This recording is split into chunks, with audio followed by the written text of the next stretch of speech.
Bonjour à tous, bienvenue pour un nouvel épisode du Pierrot Show. Aujourd'hui, on va parler d'immigration, parce que c'est un sujet vraiment de discorde au sein des libéraux. Parce que beaucoup pensent que le libéralisme veut nécessairement dire ouverture inconditionnelle des frontières.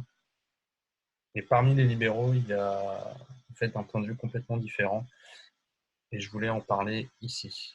Donc, il s'agit d'un discours de Lew Rockwell du Mises Institute fait en 2015. Donc, je mettrai euh, le lien du texte original en anglais dans la description de la vidéo et le lien vers une traduction que j'ai mis sur mon site. Donc aujourd'hui, le show, c'est surtout la lecture de ce discours pour vous présenter un point de vue différent. Donc, le titre, c'est Les frontières ouvertes sont une attaque contre la propriété privée.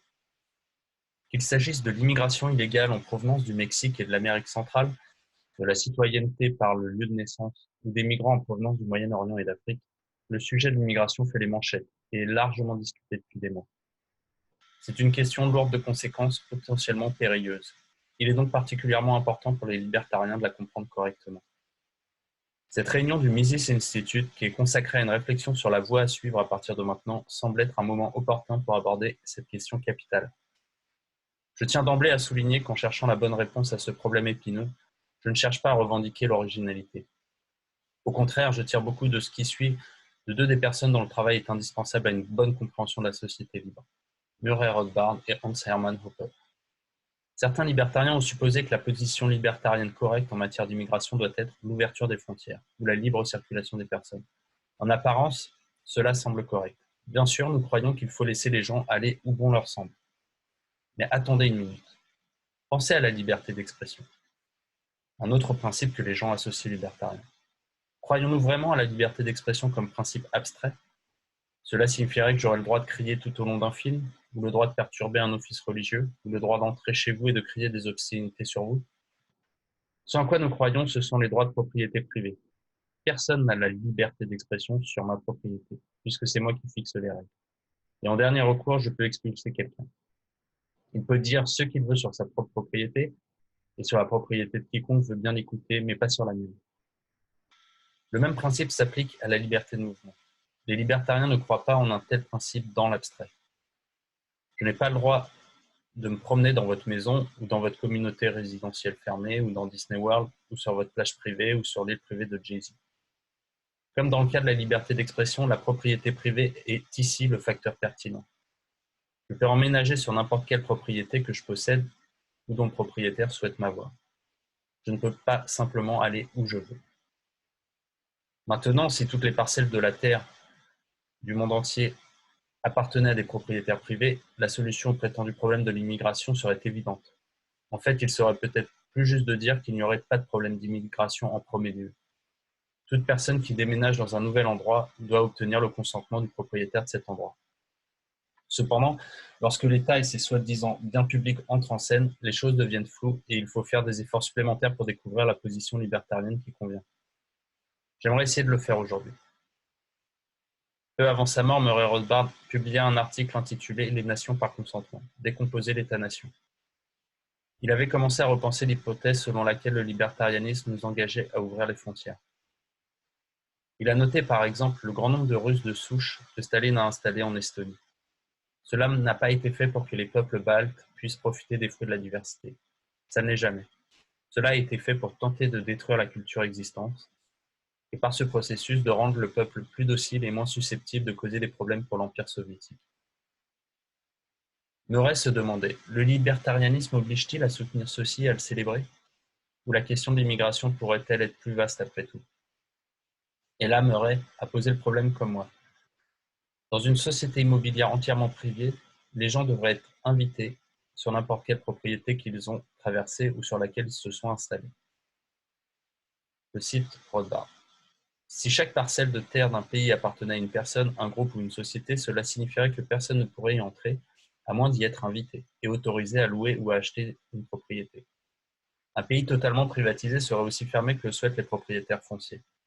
Il semble donc clair que le régime d'ouverture des frontières qui existe de facto aux États-Unis et en Europe occidentale équivaut réellement à une ouverture obligatoire par l'État central. l'État responsable de toutes les rues et de tous les terrains publics, et cela ne reflète pas véritablement les souhaits des propriétaires. Dans la situation actuelle, par contre, les immigrants ont accès aux routes publiques, aux transports en commun, aux édifices publics, etc. Si l'on ajoute à cela les autres restrictions imposées par l'État aux droits de propriété privée, il en résulte des changements démographiques artificiels qui n'auraient pas lieu dans un marché libre. Les propriétaires fonciers sont obligés de s'associer et de faire des affaires avec des personnes qu'ils pourraient autrement éviter. Les propriétaires d'immeubles commerciaux comme les magasins, les hôtels et les restaurants ne sont plus libres d'exclure ou de restreindre l'accès comme bon leur semble, écrit Hans Hermann Hoppe. Les employeurs ne peuvent plus embaucher ou licencier qui ils veulent.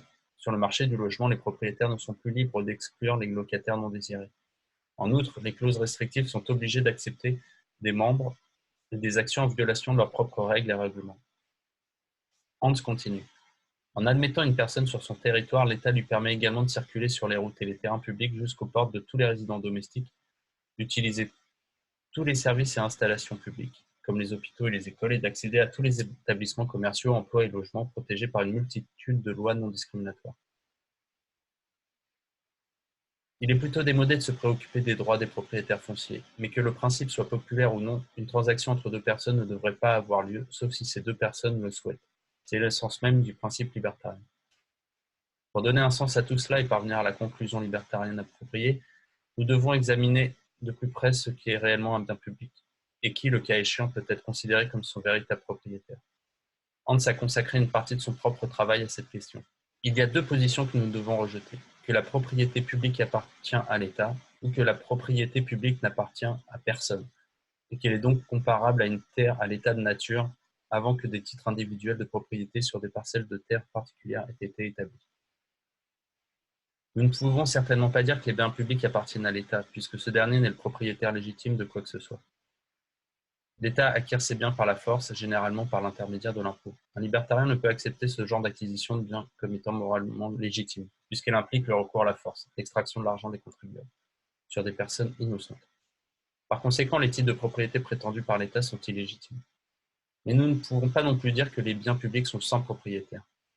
Les biens en possession d'un voleur ne sont pas sans propriétaire, même s'ils ne sont pas détenus par leur propriétaire légitime à cet instant. Il en va de même pour ce qu'on appelle la propriété publique. Elle a été achetée et développée au moyen de l'argent saisi des contribuables. Ce sont eux les véritables propriétaires. C'était d'ailleurs la bonne façon d'aborder la désocialisation dans les anciens régimes communistes d'Europe de l'Est. Toutes ces industries étaient la propriété des personnes qui avaient été pillées pour les construire, et ces personnes auraient dû recevoir des parts proportionnelles à leur contribution dans la mesure où cela aurait pu être déterminé.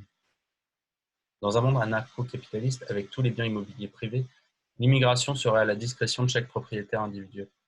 À l'heure actuelle, par contre, les décisions en matière d'immigration sont prises par une autorité centrale, et les souhaits des propriétaires fonciers sont totalement ignorés. La bonne façon de procéder consiste donc à décentraliser la prise de décision en matière d'immigration au niveau le plus bas possible, de sorte que nous nous rapprochions toujours davantage de la position libertarienne appropriée dans laquelle les propriétaires fonciers individuels consentent aux divers mouvements des peuples. Ralph Raico, notre grand historien libertarien, a écrit « L'immigration libre semble appartenir à une catégorie différente des autres décisions politiques, en ce sens que ses conséquences modifient de façon permanente et radicale la composition même de l'organe politique démocratique qui prend les décisions. En fait, l'ordre libéral, où et dans la mesure où il existe, est le produit d'un développement culturel extrêmement complexe. On se demande par exemple ce qu'il adviendrait de la société libérale suisse sous un régime de frontières ouvertes. La Suisse est en effet un exemple intéressant. Avant que l'Union européenne n'intervienne, la politique d'immigration de la Suisse se rapprochait du type de système que nous décrivons ici. En Suisse, les localités décidaient de l'immigration et les immigrants ou leurs employeurs devaient payer pour admettre un migrant potentiel. De cette façon, les résidents pouvaient mieux s'assurer que leur collectivité serait peuplée de gens qui ajouteraient de la valeur et qui ne leur imposeraient pas la facture des multiples aides sociales. Évidemment, dans un système de frontières purement ouvertes, les États-providence occidentaux seraient simplement détruits par des étrangers à la recherche de fonds publics provenant des taxes. En tant que libertariens, nous devrions bien sûr célébrer la disparition de l'État-providence. Mais s'attendre à ce qu'une soudaine dévotion au laisser-faire soit le résultat probable d'un effondrement de l'État-providence, c'est s'adonner à une naïveté d'un genre particulièrement grotesque.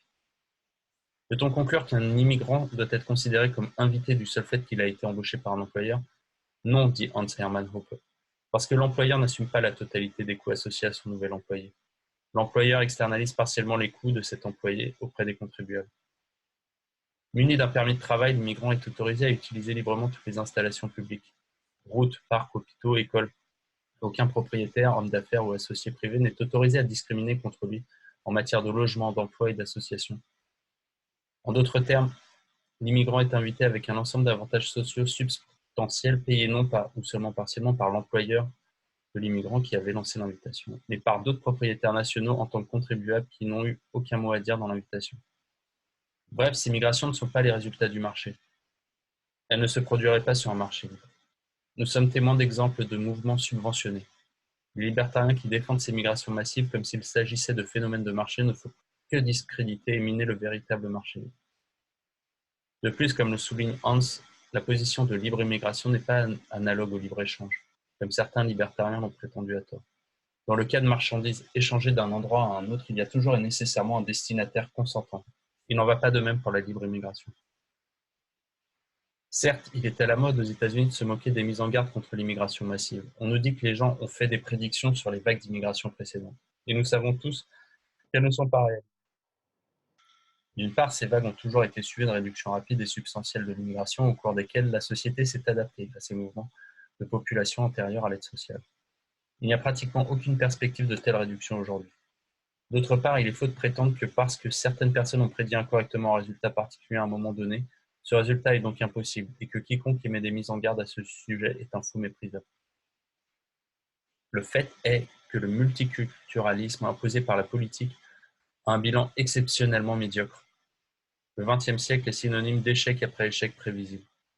Qu'il s'agisse de la Tchécoslovaquie, de la Yougoslavie, de l'Union soviétique, du Pakistan et du Bangladesh, de la Malaisie, de Singapour, ou des innombrables endroits où les divisions ethniques et religieuses n'ont pas encore été résolues à ce jour, les faits suggèrent quelque chose de plutôt différent du conte de la fraternité universelle qui est un tel élément de base du folklore de gauche. Il ne fait aucun doute que certains de nouveaux arrivants seront des personnes parfaitement décentes, malgré le manque d'intérêt du gouvernement américain à encourager l'immigration parmi les personnes qualifiées et compétentes. Mais certains ne le seront pas. Les trois grandes vagues de criminalité de l'histoire des États-Unis qui ont commencé en 1850, 1900 et 1960 ont coïncidé avec des périodes d'immigration massive. La criminalité n'est pas la seule raison pour laquelle les gens peuvent légitimement vouloir résister à une immigration massive. Si 4 millions d'Américains se présentaient à Singapour, la culture et la société de ce pays seraient changées à jamais. Et non, il n'est pas vrai que le libertarianisme exigerait dans ce cas que les Singapouriens haussent les épaules et disent que c'était bien d'avoir notre société le temps qu'elle a duré. Mais toutes les bonnes choses doivent prendre fin. Personne à Singapour ne voudrait ce résultat et dans une société libre, il l'empêcherait activement. En d'autres termes, c'est déjà assez dur d'être pillé, espionné et battu par l'État. Devrions-nous aussi payer pour le privilège de la destruction culturelle, un résultat que la grande majorité des contribuables de l'État ne veulent pas et qu'ils empêcheraient activement s'ils vivaient dans une société libre et étaient autorisés à le faire?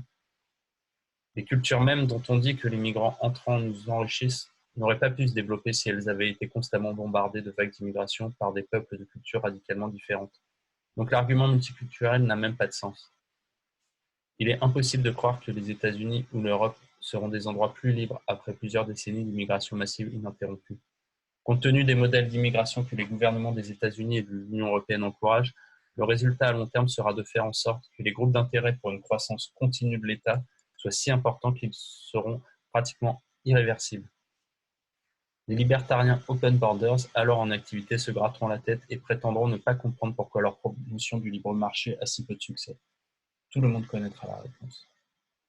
Enfin, voilà ce texte de Lew Rockwell, fondateur du Mises Institute, donc qui présente un point de vue, on va dire, assez inhabituel chez les libéraux, qu'on ne rencontre pas souvent. Donc n'hésitez pas à commenter la vidéo, à poser des questions, je tâcherai d'y répondre. Merci, à bientôt.